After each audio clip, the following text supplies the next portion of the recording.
Hi friends.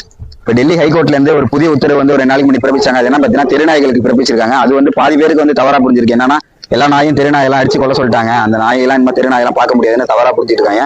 அது அந்த மாதிரி சொல்லல. அவங்க என்ன சொல்லிருக்காங்கன்னா, டெல்லி ஹைகோர்ட்ல இருந்து நாய்கள் எல்லாத்தையுமே தெருவில் இருக்கிற எல்லா நாயுமே வந்து டெல்லி சிட்டிக்குள்ள இருக்கிற நாயை வந்து 8 வாரத்துக்குள்ள அகற்றி, அதான் அகற்றணும்னா அதை பாதுகாப்பா அப்புறப்படுத்தி அதுக்கான தனியா ஒரு ஷெல்டர் அமைச்சு அங்க அதுக்கான உணவு, அதுக்கான மருந்து, அந்த கருத்தடை சிகிச்சை எல்லாமே வந்து அந்த இடத்துல கொடுக்கணும்னு சொல்லிருக்காங்க.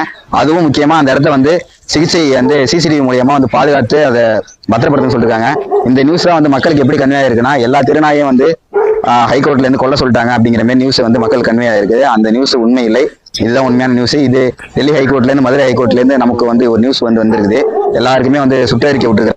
நம்மளும் இதை பின்பற்றணும்னு சொல்லிருக்காங்க. ஏன்னா ரேபிஸ் மரணங்களை தடுக்கிறதுக்காகவும் மக்கள் வெளியே நடமாடும் போது பயம் இல்லாம நடமாடுறதுக்கான ஒரு வழியை ஏற்படுத்தியிருக்கிறாங்க.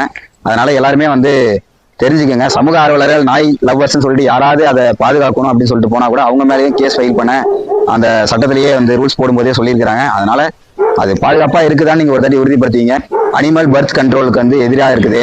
அதுங்களுக்கும் வாழ்விடம் இருக்குது. அதுங்களும் நம்மள மாரி ஒரு ஜீவன்கள் தான் சொல்லிட்டு 4 பக்கமும் போராட்டம் நடத்தலாம்னு சொல்லியிருக்காங்க. இதை பத்தி உங்களோட கமெண்ட் என்னன்னு சொல்லுங்க. எங்க வீட்லயும் வந்து இந்த நாய்க்கடியால சிவியரா பாதிக்கப்பட்டிருக்காங்க. கிட்டத்தட்ட ஒரு 4 மாசம் ஹாஸ்பிட்டல் வச்சிருந்தோம். அது ஒரு மிருகம் எப்படி கிடைக்குமோ அதை தாண்டி தான் கிடைச்சிருந்தது.